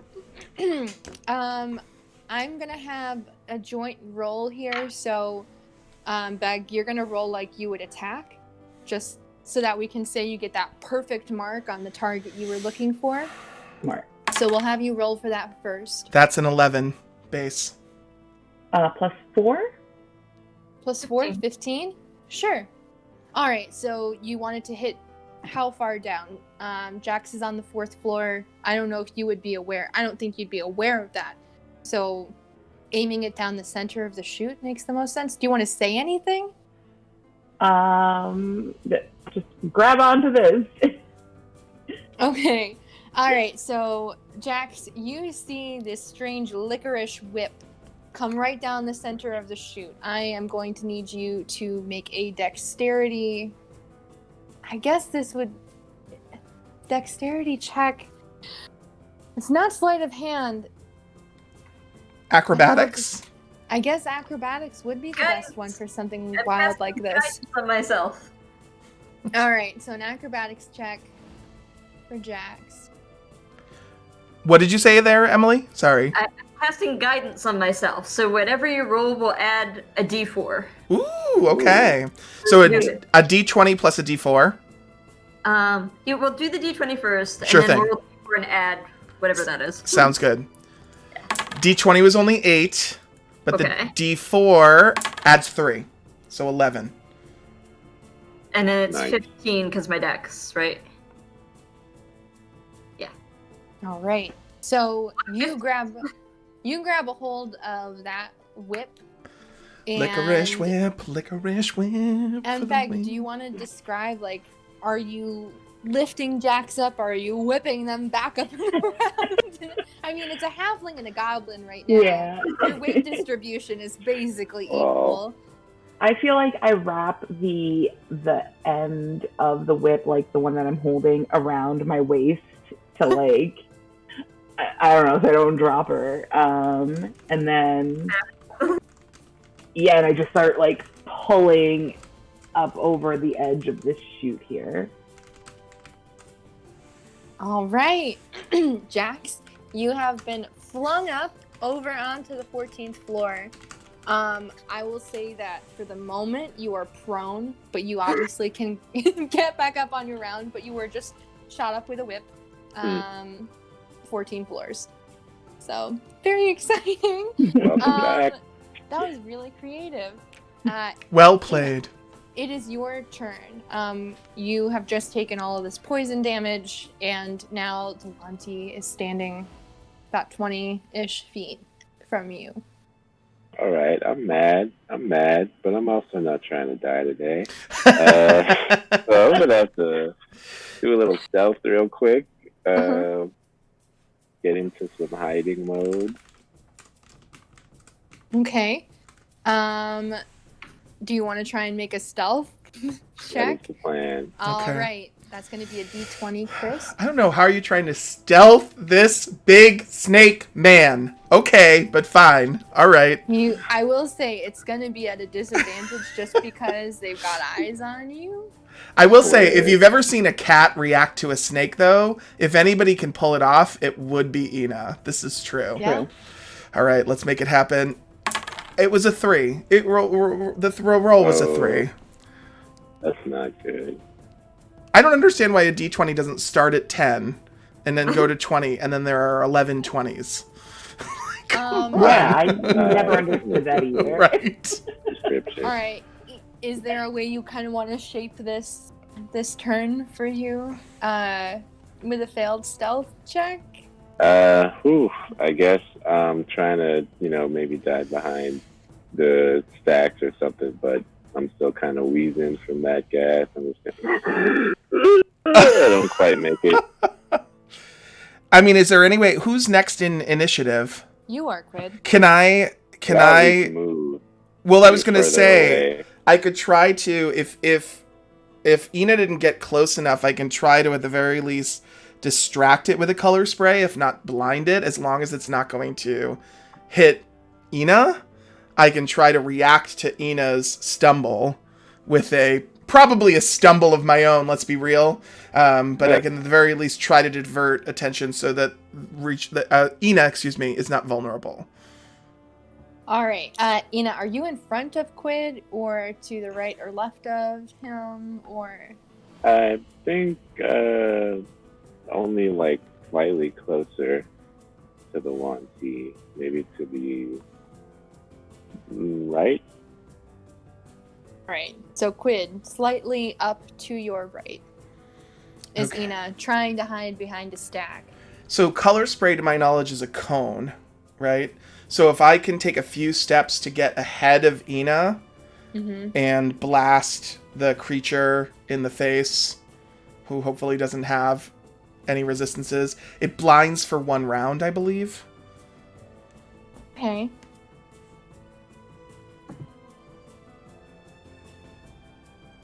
Also, while Charlie is checking this, so it doesn't look like we're going to go into our urban fantasy setting, but I did prepare an overlay to it. So I'm going to call this the final boss overlay, because it feels very final bossy to me. And we're gonna get into our urban fantasy moment. Are you guys ready? Here we go. What?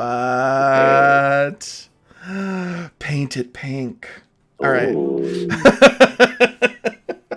That was fly.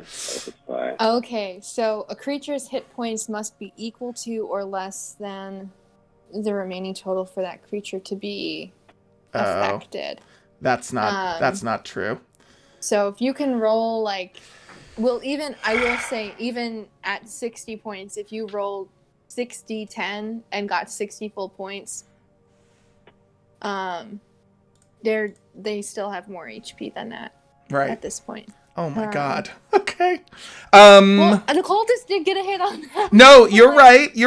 I'm not upset that the final boss is final. I just also I'm holding my intestine, Charlie. So, I think I still do it at the very least to divert attention, and maybe confuse. I don't know. Definitely. I mean, I'm not gonna tell you It's what to do. it's my last hurrah. I'm gonna go out in a blaze of disco glory. That's what I've decided All here. right, tell me what this color spray looks like. So the color spray is essentially, it's got like a glitter feel to it. I know that's nobody's surprise, but the idea is it sort of swirls, right? So again, kind of giving you that kind of cupcake feeling. It's very off target, you know what I mean, for the room that we're in and the place that we are and the situation. But then again, everything I do kind of is. So the idea is to sort of, in a weird way, kind of like charm it almost like I'm a clown. Not literal charm, but like sort of be like, what is this future dessert? What is this human cupcake doing? You know what I mean? Trying to kind of not confuse it, but like intrigue it. You know what I mean? Because it certainly seemed like it likes to play. Interesting.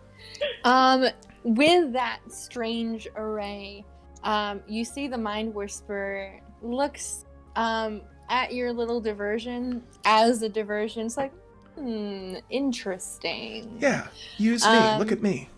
Yeah, it's like this tiny little piece of meat humanoid has done a trick. That's cute. Hungry? Yeah. Okay. It's kind of like if you saw a chicken do a magic trick. Like, it's unusual, but it's still a chicken. Okay. With that, the Mind Whisperer is going to start moving forward. And Beg, you see its strange snake-like eyes lock onto yours. And as it locks onto you, I'm gonna do one of these, like, bring it.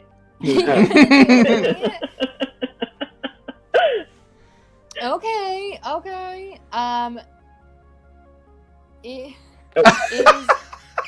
It's going. Charlie reviewing the stats of this creature is a mood right now. I think it's going to be a wisdom saving throw that I'm going to need you to roll, Okay. Beg. Here we go. Are you ready, Bag? I'm ready. Oh, whoops. I rolled 5d20. Hold on. Let me try that again. No, we should go with that one. You got 42. No. It was a 9. Plus The wisdom 0. saving throw was a 9. Yes. Plus? Mods? No, Oh. 0. You start to feel your will leave you Ooh. and pour back in towards this Mind Whisperer. You have been charmed. Oh, No! Are you kidding me? Oh, no. Oh, man. I am very gullible, so I'm not surprised by this.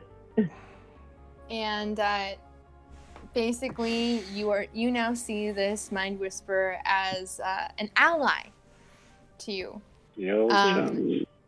It may not, it will not tell you to harm your allies, but you will certainly not be helping them until you are able to break free from this charm. Okay. Man. Looking rough. Yep. So Beg is charmed, and I am going to make my own stealth check here. What is lurking in the corner that we have yet to face? Oh, man. And while Charlie says that, I'll remind us, we are about to end stream in about 10 minutes, but we do, for any of you who might have been watching this entire time, we invite you, if you are a teen in Massachusetts, to our March 11th event where Charlie will be doing another D&D campaign with any teens who sign up to a maximum of 6. Right. All right. Beg, you are just kind of enamored with this Mind Whisperer, wanty snake man.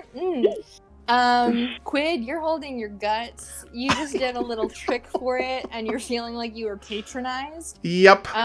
Jax, you're prone. You need a second to stand up. Ina, you were trying to hide, but as you kind of turn to get a look at the Mind Whisperer, in a flutter of snakeskin that swirls around it rapidly and then leaves just this scattering of little white flakes, the wanty Mind Whisperer is nowhere to be seen.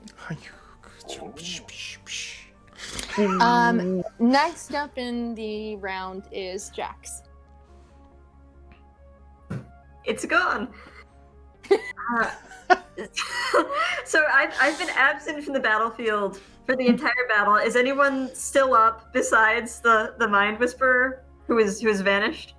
No, Okay. You see 3 cultists, one whose skull has been crushed in like little aluminum foil and cast off to the side, one who's completely headless, and another one who is just kind of crumpled up holding on to their intestines. Very Jess gross. is like,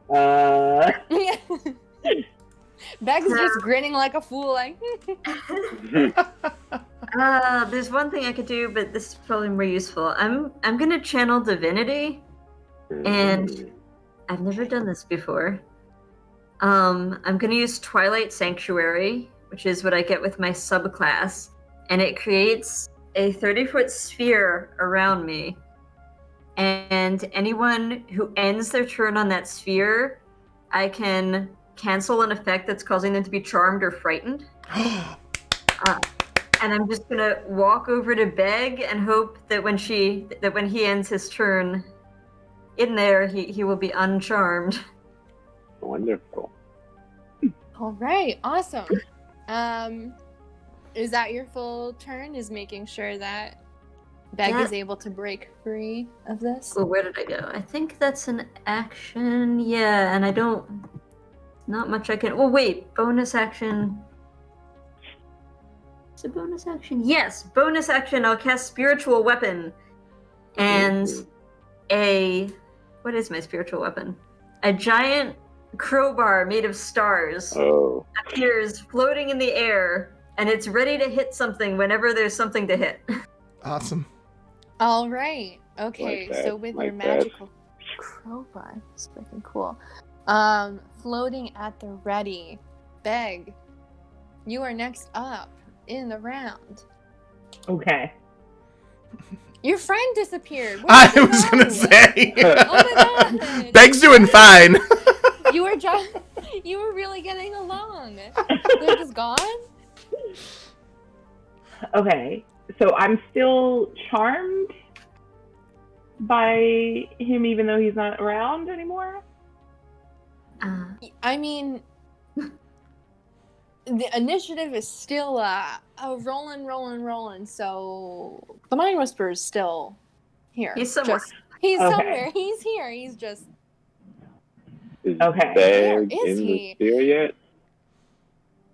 What was that, Riche? I was saying, did Beg end up inside of the sphere that Jax created? Yeah, I That think should be, yeah. he has to end his turn in it before the Oh, effect it's gotta be at the end of the for turn. now. Yeah. Okay. I'm trying to think what I would do. I feel like I'm not like I don't feel the need to hurt my friends, right? No, that's not a part of Okay. being charmed. Cool. Just want to make sure.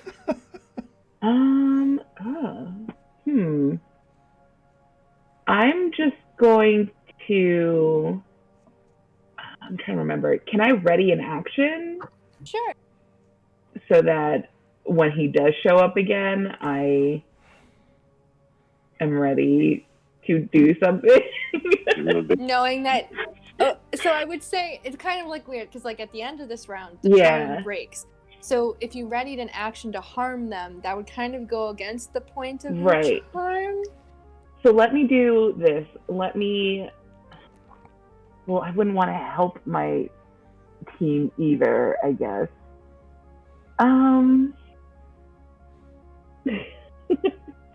If you have some Kool-Aid, you can drink some of that. Right. Why don't you take out You the wanna, like, bandage yourself, or I don't know. There's one that's writhing in pain. It feels like that's a opportunity for you, Beg, to claim another. Oh, that's right. There's one left? There is? No. I thought his head was crushed. No, all three I of the thought there cultists was. are very much dead. Oh, okay, my bad. So let me do this then. I can do a bonus action called Second Wind to regain some health. Mm-hmm. So it's 1d10 plus 3. All right. 1d10 plus 3. Roll time. 8. 8 So, total? Or 8 base, sorry. So 11 total. Well, that brings me back up to my max HP, so... Must be nice.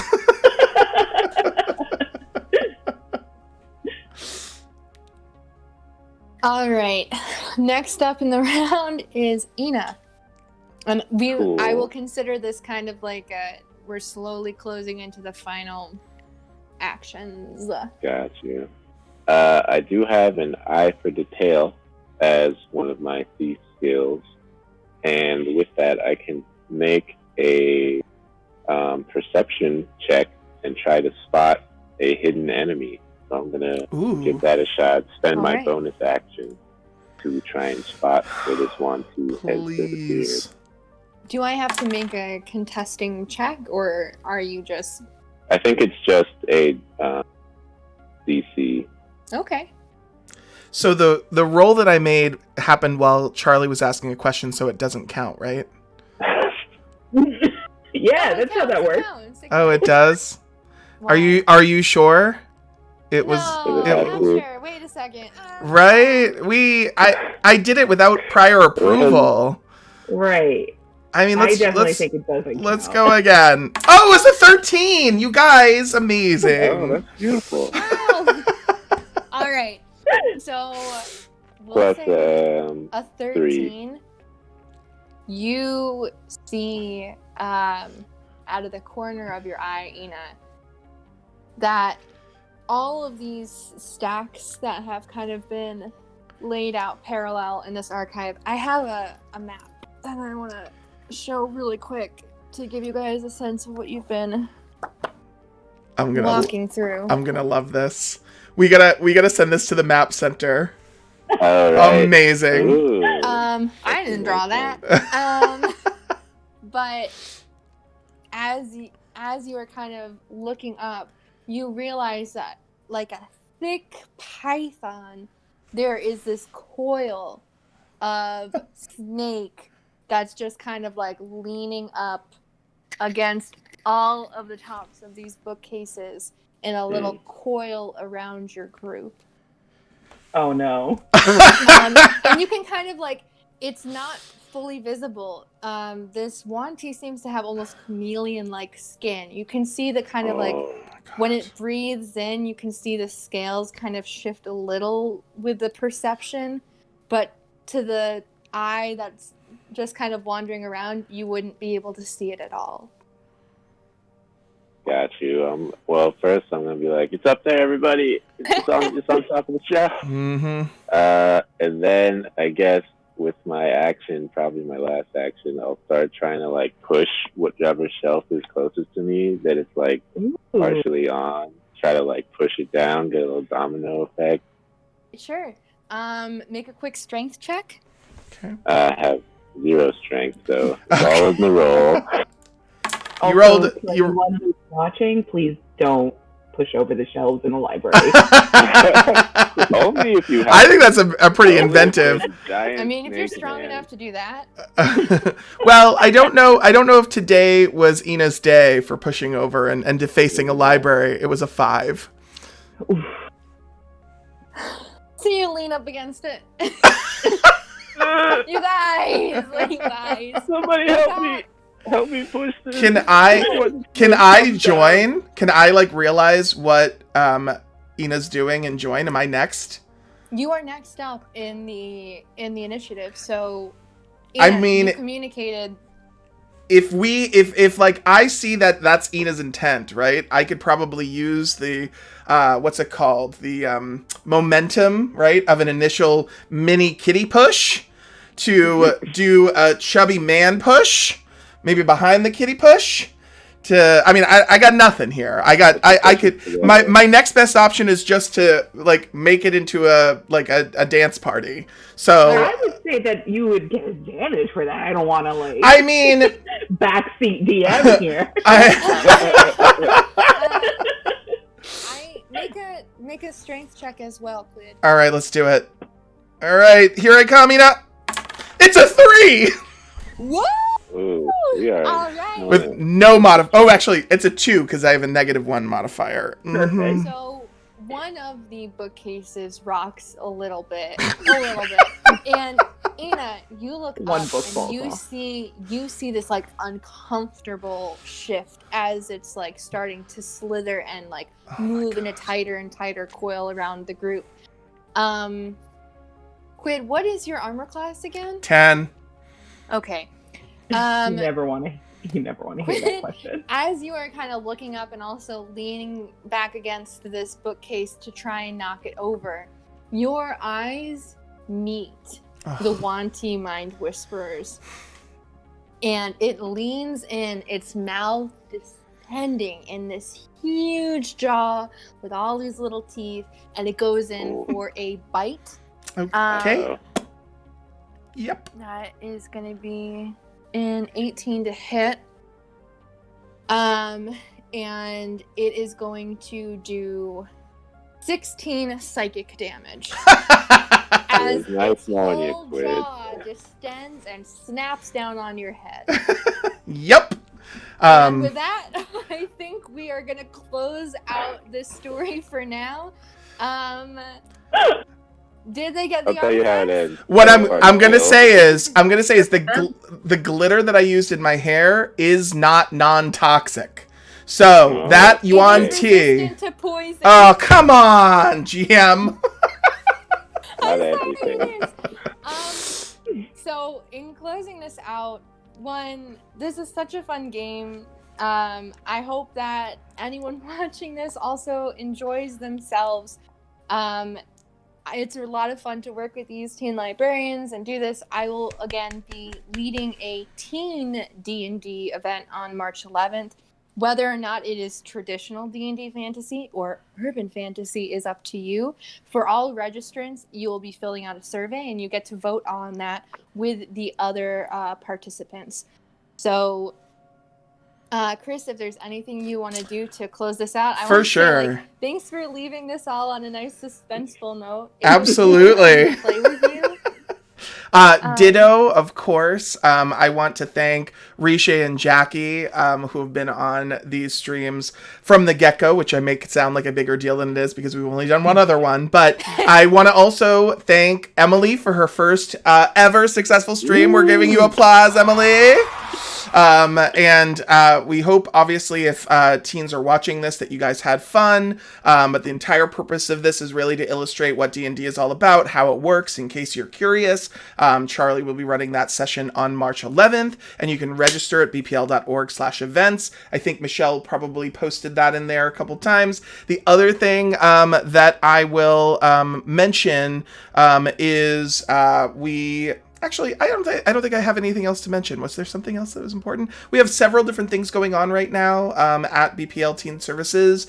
We have a music contest. We have an author talk with a game creator next month. We have several gaming streams basically every week. Oh, that's the thing. I was like stalling until I remembered the thing. So this session will be posted to our BPL Teens YouTube channel. So if you guys are interested, please go ahead over to that channel. You can actually see I wanted to say Beg, Ina, but Jackie, Riche, Charlie, and I, and Steven, who's normally our master moderator over here, play Honey Heist and Dread, and soon enough, this will be on that channel as well. So thank you guys so much, and we'll see you next time. All right. Bye, guys. Oh, and thanks to BPL Michelle, our master moderator for the day. Yeah. Bye, y'all.